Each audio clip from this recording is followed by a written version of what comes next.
గౌరవ ప్రధాన ఉపాధ్యాయులు ఈ సంవత్సరము మనకు కలాం డైరీస్తో మనం ఎంటర్ అయినాం కదా. కలాం డైరీస్తో ఎన్ఆర్ఐ ఫౌండేషన్ తోటి మనం ఎంటర్ అయినాము. కలాం డైరీస్ ఎందుకు వచ్చినాయి మీకు అంటే భోగారంలో సార్ స్కూల్ విజిట్ చేసినప్పుడు అక్కడ నేను హెడ్ మాస్టర్ వర్క్ చేస్తున్నటువంటి యాక్టివిటీస్ చేస్తాయి మరి ఎస్ఆర్టీ కూడా పంపడం జరిగింది స్కూల్ రిపోర్టు. ఆ మంచి ఫీడ్బ్యాక్ ద్వారా నేను ఇక్కడ ఉన్నా కాబట్టి ఒక మెసేజ్ పెట్టిన వెంటనే మా బోర్డు స్కూల్ కూడా కావాలి సార్ అంటే మనకు 200 డైరీలు ఇవ్వడం జరిగింది. అది యాక్సెప్ట్ చేసిన గౌరవ ప్రధాన ఉపాధ్యాయులకు అందరికీ కూడా వాళ్ళ సహాయ సహకారం ఇస్తున్నందుకు ధన్యవాదాలు తెలియజేస్తూ ఈ కలాం డైరీస్ ఎవరైతే రాస్తున్నారో ఆ స్కూల్ మొత్తం 50 స్కూళ్ళు, ఆ 50 స్కూళ్ళ నుండి ఒక స్కూల్ నుండి ఒక 2 చొప్పున మొత్తం 100 మంది పిల్లలకు శ్రీహరికోట నెల్లూరు జిల్లాలోని శ్రీహరికోట రాకెట్ లాంచింగ్ స్టేషన్ అమ్మ మేడం రాకెట్ లాంచింగ్ ఒక రోడ్ రాకెట్ లాంచింగ్ స్టేషన్కు విద్యార్థులకు చూపిస్తారు. ఎందుకంటే భవిష్యత్తులో వాళ్ళు గొప్ప సైంటిస్టుగా మారడానికి అది ఎట్లా ఉంటుంది, టెక్నాలజీ ఎట్లా ఉంటుంది, రాకెట్ ఎట్లా ప్రయోగిస్తారు, ఆ స్టేషన్ తర్వాత ఆ పరిసరాలు అన్నీ కూడా చూడడానికి విద్యార్థులకు అవకాశం ఉంటుంది. మేము పోతామంటే మమ్మల్ని రానియరు, మాకు పర్మిషన్ ఇయ్యారు. అది కంప్లీట్ ఒక అక్షర వలయంలో ఉంటుంది. అది చూసి అదృష్టం మన స్కూల్కి వెళ్ళి ఇద్దరు పిల్లలకు భాష సార్కి వచ్చింది. భాష సార్ ఎందుకు పొందుతున్నాము అంటే సార్ సైన్స్ సార్ కాబట్టి పిల్లలకు భవిష్యత్తులో ఉపయోగపడతానే ఉద్దేశం ద్వారా నేను గవర్నమెంట్ భాష సార్ని పంపించడం జరిగింది. యాక్చువల్గా నేను వెళ్ళాల్సి ఉండే పిల్లలతో పాటుగా, కానీ సార్ అయితే ఏదైనా పిల్లలకు న్యాయం అయితే సైన్స్లో నేను ఎప్పుడు ప్రయోగాలు చేసేదాను కదా. సో సార్ వాళ్ళు పంపడం సార్కి అతి కష్టంగా ఉన్నప్పటికీ సార్ జైలుగా సెలెక్ట్ అయ్యి వెళ్ళినప్పటికీ కూడా సార్ మరి మన మీద ఉన్న గౌరవం కూడా పోయినందుకు ముందుగా సార్కి ఒకసారి చెప్పడం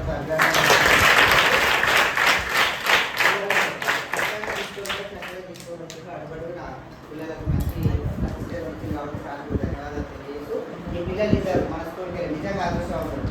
3000 రూపాయలు ఒకరు కట్టాలి. ఎన్ఆర్ఐ ఫౌండేషన్కి వెళ్ళి 1500 వాళ్ళు పడిస్తే 1500 మాత్రమే మీరు కదా.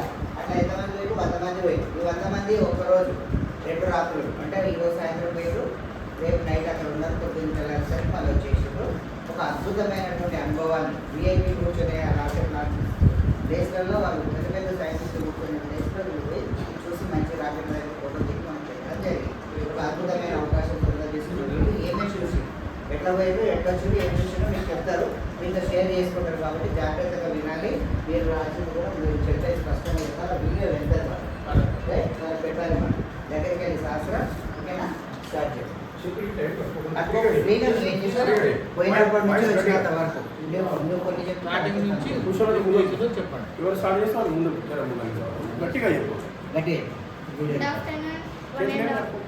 Good afternoon, one and all.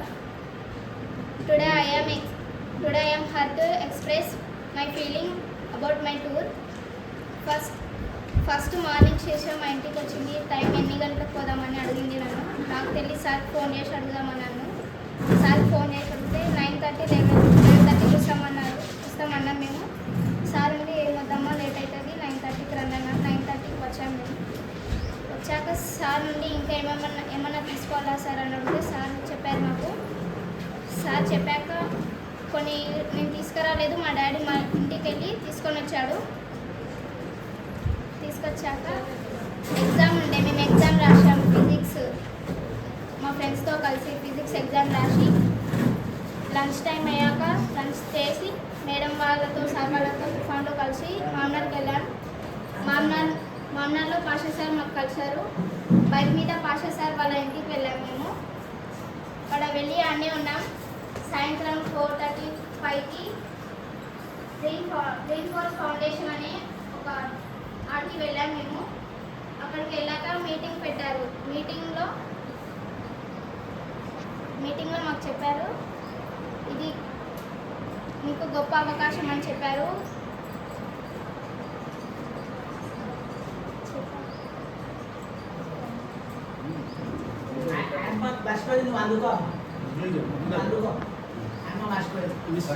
Dream force foundation దగ్గర వాళ్ళు ఇన్స్ట్రక్షన్స్ ఇచ్చారు. అలాగే కొంత సమ్మర్ క్యాంప్ గురించి కూడా కొంచెం ఎక్స్ప్లెనేషన్. ఆ నుంచి డైరెక్ట్ ఇంకా బస్ దగ్గరికి వెళ్ళాం. బస్ దగ్గర పాషా సార్ వాళ్ళందరూ వచ్చిండ్రు. ఇంగ్లీష్ సార్ వాళ్ళు శ్రావణి మేడం అందరూ వచ్చి మాకు సెండ్ ఆఫ్ ఇవ్వడానికి వచ్చిండ్రు. బస్ స్టార్ట్ అయిన తర్వాత మ్యాథ్స్ సార్ వచ్చిండు. మ్యాథ్స్ సార్ కూడా సెండ్ ఆఫ్ ఇవ్వడానికి వచ్చిండు.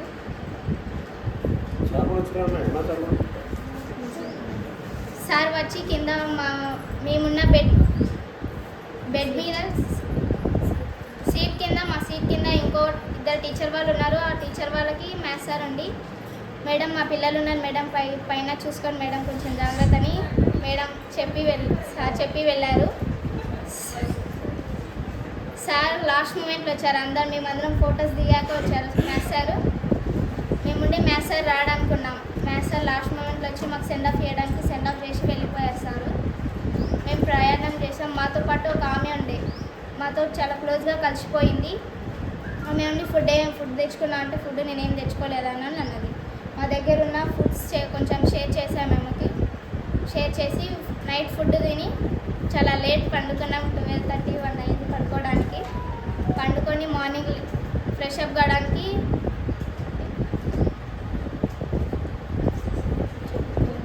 కళ్యాణ మండపానికి వెళ్ళాం. ఆడ ఫ్రెష్ చేసి స్నానాలు చేసి ఫ్రెష్ అప్ అయ్యి బస్సులోకి ఎక్కాం. మేము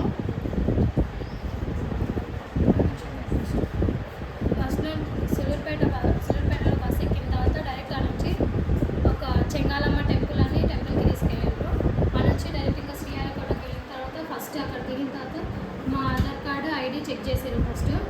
తర్వాత మా బ్యాగ్స్ ఒక దగ్గర పెట్టమని చెప్పిన తర్వాత మళ్ళీ 3 ప్లేసెస్ కూడా చెక్ చేసారు. టీచర్స్ వాళ్ళందరి దగ్గర ఫోన్స్ వాళ్ళే తీసుకున్నారు. ఎవరిని తీసుకొని వెళ్ళలేదు ఫోన్స్ని. కానీ ఒక మేడం అట్లనే ఫోన్ తెచ్చింది, దొరికిపోయింది. ఆమెను అట్లనే బయట పెట్టిండ్రు. ఎవరికి లోపలికి అలో చేసి కొద్దిసేపు అయినాక ఆమె చాలా రిక్వెస్ట్ చేసిన తర్వాత పంపించింది. ఆమె లోపలికి పంపించిన తర్వాత మేము ఫస్ట్ ఎంసీసీ దగ్గరికి తీసుకెళ్ళిండ్రు. మిషన్ కంట్రోల్ సెంటర్ దగ్గరికి తీసుకెళ్ళిండ్రు. ఆడ మొత్తం ఒక జూనియర్ సైంటిస్ట్ ఉన్నాడు. ఆయననే మొత్తం ఎక్స్ప్లెయిన్ చేస్తున్నాడు. రాకెట్ పంపించేది లాంచ్ ప్యాడ్లో దగ్గర అయినా మిషన్ రాకెట్ గురించి సంబంధించినవన్నీ కంట్రోల్ చేసేది మొత్తం ఎంసీసీలోనే కంట్రోల్ చేస్తారని చెప్పి అక్కడ రాకెట్స్ గురించి రెండు మూవీస్ చూపించిండ్రు. ఆ ఎంసీసీ దగ్గర నుంచి బయటికి వెళ్ళిన తర్వాత సెకండ్ లాంచ్ ప్యాడ్ దగ్గరికి తీసుకెళ్ళిండ్రు. ఫస్ట్ సెకండ్ లాంచ్ ప్యాడ్ దగ్గరికి వెళ్తుంటే రెండు సైడ్లు మొత్తం సముద్రాలు ఉన్నాయి, మధ్యలో రోడ్ ఉంది. ఆ వ్యూ మంచిగా అనిపించింది, సూపర్ ఉండే అది. మా బస్సు వెళ్తుంటే మేము కిందికి కనిపించినాం, సముద్రాలు పై కనిపిస్తుంది. ఇంకా నుంచి డైరెక్ట్ సెకండ్ లాంచ్ ప్యాడ్ దగ్గరికి వెళ్ళాక జూనియర్ సైంటిస్ట్ కూడా మెంబర్ని ఆడుకొచ్చిండు. అక్కడ లాంచ్ ప్యాడ్ రాకెట్ వెళ్ళేటప్పుడు అవి టవర్స్ ఇట్లా మూవ్ అయ్యే మొత్తం చూపించిండు. ఫ్యూయల్ పైప్స్, ఆక్సిజన్ పైప్స్, అలాగే వాటర్ పంప్ చేసే పైప్స్ అన్నీ ఎక్స్ప్లెయిన్ చేసిండు దాని గురించి. రాకెట్స్ తయారు చేసే బిల్డింగ్స్ని కూడా చూపించిండు. ఆ నుంచి రాకెట్స్ని తీసుకొచ్చే ట్రాక్ని కూడా మొత్తం చూపించిండ్రు. ఆ శ్రీహరికోటని ఎందుకు ఎంచుకున్నారు అనే 3 రీజన్స్ కూడా చెప్పిండు. అది రాకెట్ పంపించేటప్పుడు ఏమైనా ఇబ్బంది అవుతుందా అని రెండు సైడ్ సముద్రాలు ఉంటాయని ఆ ప్లేస్ ఎంచుకున్నారంట. ఇంకొకటి అక్కడ పీపుల్స్ కూడా పాపులేషన్ కూడా చాలా తక్కువ ఉంది. ఏమైనా ఇబ్బంది అయితే వాళ్ళని అక్కడ తరలించడానికి బాగుంటుందని ఆ ప్లేస్ ఎంచుకున్నారంట. తర్వాత అక్కడ ఏం పెద్ద షాపింగ్ మాల్స్, బిల్డింగ్స్ అలాంటివి ఏం లేవని కూడా ఆ ప్లేస్ని ఎంచుకున్నారంట.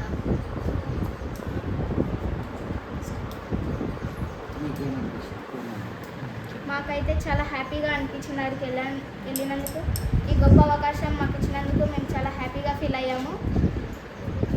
ఫస్ట్ మా ఇంట్లో వాళ్ళు ఏమంటారేమో అనుకున్నాం. మేము లేచినందుకు ఒప్పుకున్నందుకు మా నాన్న వాళ్ళు కూడా ఒప్పుకున్నారు, మమ్మల్ని పంపిస్తామన్నారు, డబ్బులు కూడా కట్టేశారు.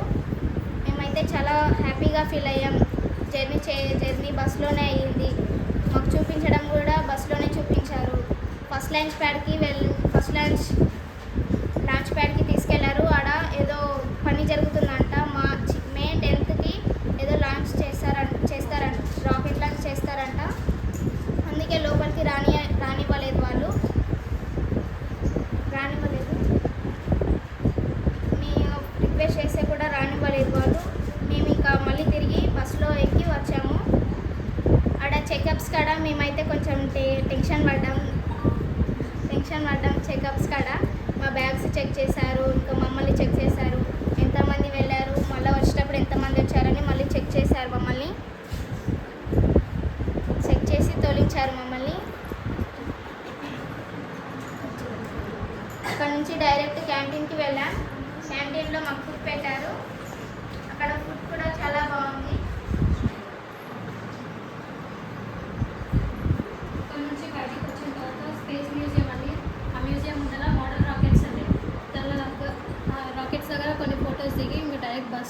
ఎక్కిన తర్వాత బర్డ్స్ ఆచారి అని బయట నుంచే చూపించిండ్రు. దాన్ని మొత్తం లోపలికి బర్డ్స్ లేవని లోపలికి తీసుకెళ్ళలేదు, బయట నుంచే చూపించిండ్రు. ఆ నుంచి ఇంకా సాయంత్రం 6-7 అవుతుంటే నెల్లూరు కాడ ఒక హోటల్లో డిన్నర్ అరేంజ్ చేసిండ్రు. ఆ డిన్నర్ ఖర్చులు కూడా మొత్తం డ్రీమ్ ఫోర్స్ ఫౌండేషన్ వాళ్ళే భరించిండ్రు.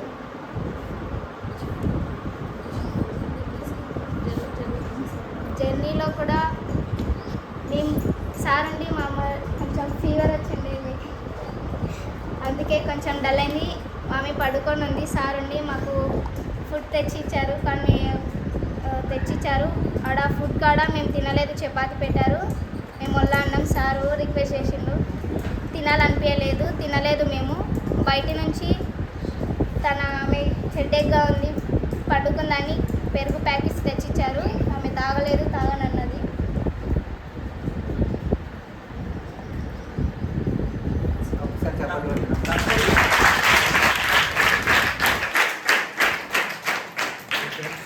వాళ్ళకు ఒక అద్భుతమైన అవకాశం దొరికింది. ఓకే, నెక్స్ట్ ఇయర్ కూడా మేబీ మళ్ళీ మన కలాం డైరీస్ ఉంటాయి, మళ్ళీ ఒక ఇద్దరు ఛాన్స్ రావచ్చు. ముందే ప్లాన్గా ఉండండి. వీళ్ళ పేరెంట్స్ కూడా అడిగిన వెంటనే ఒప్పుకున్నారు. వెంటనే డబ్బులు ఇవ్వలేదు, నేను ముందు డబ్బులు పే చేసేసిన తర్వాత వీళ్ళు నాకు ఇవ్వడం జరిగింది. అయితే వీళ్ళ అదృష్టం ఏంటంటే అక్కడ పంపించడానికి పోయినప్పుడు శ్రావణి మేడం ఉన్నారు, నరసింహరెడ్డి సార్ ఉన్నారు, తర్వాత మన వెంకటరామారెడ్డి సార్ ఉన్నారు, హెడ్ మాస్టర్ సార్ ఉన్నారు.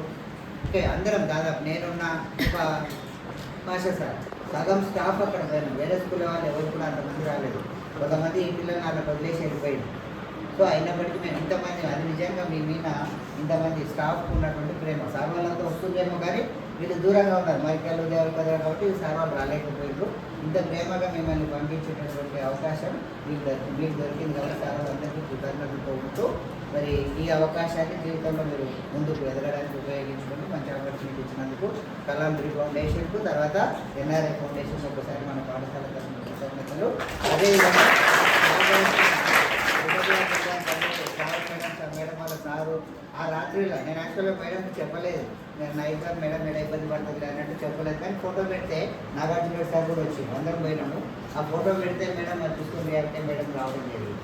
మేడం వాళ్ళ సార్ని తీసుకొని అంటే పిల్లల మీద మాకు ఎంత ప్రేమ ఉంటుంది అనడానికి మా చేతిలో పెట్టిన తర్వాత మీ తల్లిదండ్రులకైనా మేము చాలా జాగ్రత్తగా చూసుకుంటాం. తల్లిదండ్రులు రాలేదు, నేను వీళ్ళకి నెక్స్ట్ డే ఈవినింగ్ వస్తారని చెప్పిన, కానీ మార్నింగ్ వచ్చింది. ఎందుకంటే పేరెంట్స్ టెన్షన్ ఎక్కువ ఉంటుంది, అందుకే కొంచెం ఎక్కువ టైం మీరు ఫాలో చేసిన మొదటి మీ పేరెంట్స్ కూడా హ్యాపీగా ఉన్నారు కదా. సో మంచి ఆపర్చునిటీ ఉన్నా. థ్యాంక్ యూ సార్ ఈ అవకాశం ఇచ్చినందుకు మాస్టర్ సార్కు, తర్వాత సహకరిస్తున్న సార్ ఉపాధ్యాయులందరూ కూడా ధన్యవాదాలు తెలియజేస్తూ మరి సార్ ఎవరైనా ఒక మాట మాట్లాడితే మాస్టర్ సార్ మాట్లాడితే కూడా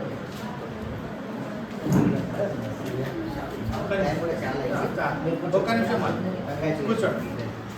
సోదర ఉపాధ్యాయ దినము, ఏమైనా విద్యార్థులు, మనకు అవకాశాలు తక్కువ వస్తుంటాయి. అవి వచ్చినప్పుడు ఏం చేసుకోవాలి, మనం గ్రాప్ చేసుకోవాలి. అంటే మనం అవకాశాలను తీసుకోవాలి.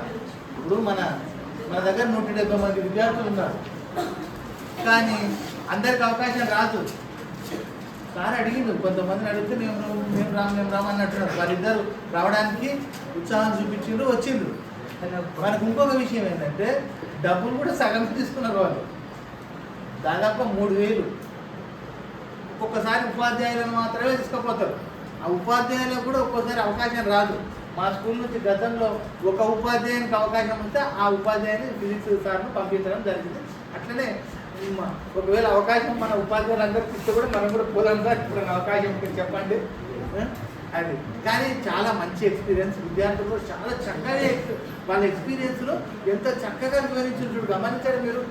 మనము ఏదైనా ఒక స్టేజ్ మీద ఎక్కడైనా మాట్లాడుతుందంటే మనము ప్రయాణం చేసి వచ్చిన మనది ఏదైనా ఎక్స్పీరియన్స్ అయితే దాన్ని చాలా చక్కగా ఎక్స్ప్రెస్ చేయడం మనం నేర్చుకోవాలి. అది నేర్చుకుంటే ఏమవుతుందంటే మనం ఎక్కడైనా మనం ఏదైనా కమ్యూనికేషన్ స్కిల్స్ అని అంటాం, సార్ చెప్పి ఉంటాడు కదా, అవి వస్తే మనం ఎక్కడైనా ఏ జాబ్లోనైనా ఎక్కడైనా మనం అభివృద్ధి చెందడానికి అవకాశం ఉంటుంది. ఈ అదృష్టం మనకు మన పాఠశాలకు సారు అక్కడ భోగారంలో కల్పించినందుకు నుండి మనకు ఇట్లా వచ్చిందని నేను అనుకుంటున్నాను. మంచిదే, వచ్చే సంవత్సరం కూడా రావాలని ప్రయత్నం చేయండి సార్. ఓకే సార్, విద్యార్థులందరూ కూడా ఈ అవకాశాన్ని వచ్చేసారి పోటీ పడండి. ఆ ఇద్దరు ఎవరు పోటీ పడి రాండి. ఓకేనా? All the best. ఓకే.